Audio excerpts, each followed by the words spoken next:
Hello maths mojo में आपका बहुत बहुत स्वागत है। तो आज हम क्वाड्रेटिक इक्वेशन को फैक्टराइजेशन मेथड से सॉल्व करना सीखेंगे। तो हमारे पास एक क्वाड्रेटिक इक्वेशन दे रखी है। पहले तो मैं आपको बता दूं कि जो क्वाड्रेटिक इक्वेशन होती है उसमें जो वेरिएबल होता है उसकी हाईएस्ट पावर 2 होती है।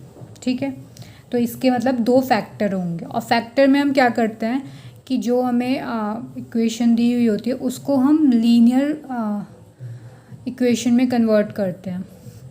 लीनियर इक्वेशन क्या होती है जिनमें वेरिएबल की हाईएस्ट पावर 1 होती है। तो जैसे यहाँ पे पावर 2 है तो इसके दो फैक्टर बनेंगे। अगर पावर 3 होती जैसे हमारे पास क्यूबिक पॉलिनॉमियल या क्यूबिक इक्वेशन होती तो वहाँ पे हमारे पास 3 फैक्टर्स बनते। ठीक है, तो हम स्टार्ट करते हैं।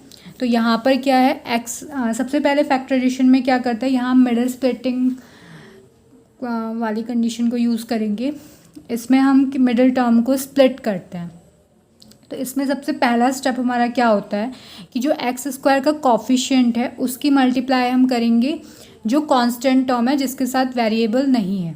तो यहाँ पे 21 कांस्टेंट टर्म है और एक्स स्क्वायर का कॉफिशिएंट कितना है 8। तो इससे हम साइड में करेंगे 8 इंटू 21। ठीक है, जब आप इसका प्रोडक्ट करोगे, प्रोडक्ट भी कर सकते हो आप, चाहे आप ऐसे ही फैक्टर कर लो। 8 के फैक्टर क्या होंगे 2 इंटू 2 इंटू 2 और 21 के क्या होंगे 3 इंटू 7, 3 7 ज़ा 21 और 8 का 2 इंटू 2 इंटू 2, 2 2 ज़ा 4 2 ज़ा 8 हो जाएगा। आप ऐसे भी कर सकते हो जैसे हम फैक्टराइजेशन करते हैं। यहाँ पे हम 8 रख लेंगे, 2 4 ज़ा 8, फिर 2 2 ज़ा 4, फिर 2 1 ज़ा 2, 1 आने तक हम ये काम करते हैं। ठीक है, तो यहाँ पे 3 इसके मतलब 2 3 टाइम आ जाएगा। अब ये इसके फैक्टर हो गए। ठीक है, अब हमें क्या करना है, अब हमें इसके फैक्टर जो हमने ये लाए हैं उनके आपस में मल्टीप्लिकेशन करके हमें 22 बनाना है और विथ माइनस साइन। मतलब हम दो ऐसे वैल्यूज़ लेंगे यहाँ इन सब की हेल्प से जिनका हम डिफरेंस करें तो 22 आ जाए। ठीक है, अब हम वो कैसे करेंगे, यहाँ पर आप देखो। अब हम 22 बनाने की कोशिश करते हैं। जैसे 2 2 ज़ा 4, 4 3 ज़ा 12, 12 2 ज़ा 24। ठीक है, अब 24 माइनस 7 आप करोगे तो आपको 22 तो मिलने से रहा, तो ये पेयर नहीं बन सकता है। दूसरा हम करेंगे, हमने अब हम नेक्स्ट चलते हैं। 7 2 ज़ा 14, 14 2 ज़ा 28, तो एक 28 आ गया। अब बचे क्या, ये दोनों बचे, 3 2 ज़ा 6, तो 28 और 6, और 28 में से अगर आप 6 माइनस करोगे तो 28 आ जाएगा। मतलब हमें सारे फैक्टर्स का यूज़ करना है और दो ऐसे नंबर्स हमें लेकर आने हैं जिनका डिफरेंस 22 आ जाए। ठीक है, ऐसे ही आप इसकी प्रैक्टिस करोगे तो आपको पेयर्स मिलने लगेंगे आराम से।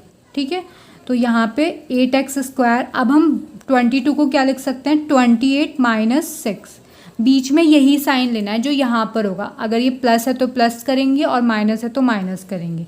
तो 28 को हमने 28 माइनस 6 कर दिया, x माइनस 21। बाकी सबको हमें ऐसे ही लिखना है और ये आपका साइड वर्क है। ये आप माइंड में भी कर सकते हो अगर आपकी कैलकुलेशन अच्छी है तो ये हो गया 8x²। ये अब हम इसका ब्रैकेट ओपन करेंगे। ब्रैकेट आप लगाना है यहाँ पे, क्योंकि अगर बाहर माइनस होता है तो अंदर के साइन चेंज हो जाते हैं, तो उसमें कन्फ्यूज़न नहीं होगी। चाहे प्लस हो तब भी लगाना, चाहे और माइनस हो तो तब तो लगाना ही है, जिससे आपकी प्रैक्टिस में रहेगी। तो 8x² माइनस, अब हम अंदर मल्टीप्लाई करेंगे, हो जाएगा 28x, माइनस है तो साइन चेंज हो जाएगा, प्लस हो जाएगा, plus 6x minus 21 equals to 0। अब हम कॉमन लेंगे। कॉमन आप देखो दोनों में क्या आ रहा है, x कॉमन है तो x हमने कॉमन ले लिया। यहाँ पावर 2 है, यहाँ पे 1 है, तो जो दोनों में हो वही हम लेंगे। तो x है दोनों में 1 पावर, तो हम कॉमन ले लेंगे।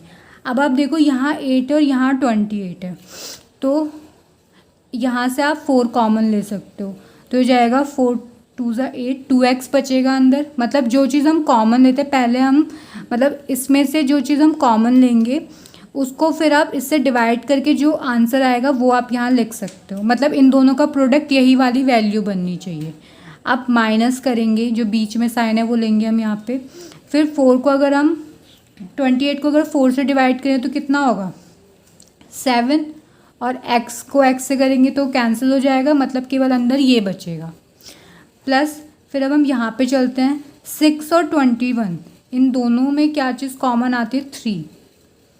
ठीक है, अब 3 को आप 6x से डिवाइड करोगे तो अंदर कितना बचेगा, 2x माइनस, बीच में आपको यही साइन लेना है और फिर यहाँ पे जैसे बाहर प्लस है तो अंदर माइनस आ जाएगा, अगर बाहर माइनस होता तो अंदर प्लस हो जाता, जो भी यहाँ माइनस साइन होता और यहाँ भी माइनस होता तो हम माइनस कॉमन लेते तो अंदर प्लस आ जाता, बट यहाँ पे प्लस है तो अंदर माइनस ही रहेगा। अब 3 को कॉमन ले लिया हमने, 3 को फिर 21 को 3 से डिवाइड करेंगे तो 7 आएगा, 2x minus 7।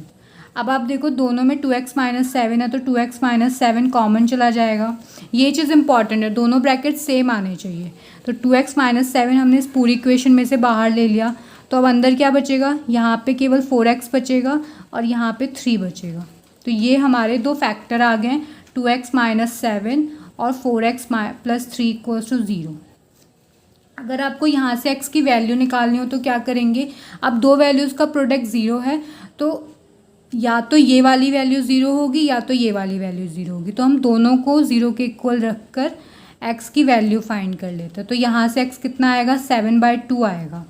If 4x plus 3 equals to 0 तो x कितना हो जाएगा, -3/4। 3 इधर जाएगा तो नेगेटिव हो जाएगा, फिर 4 में जाएगा।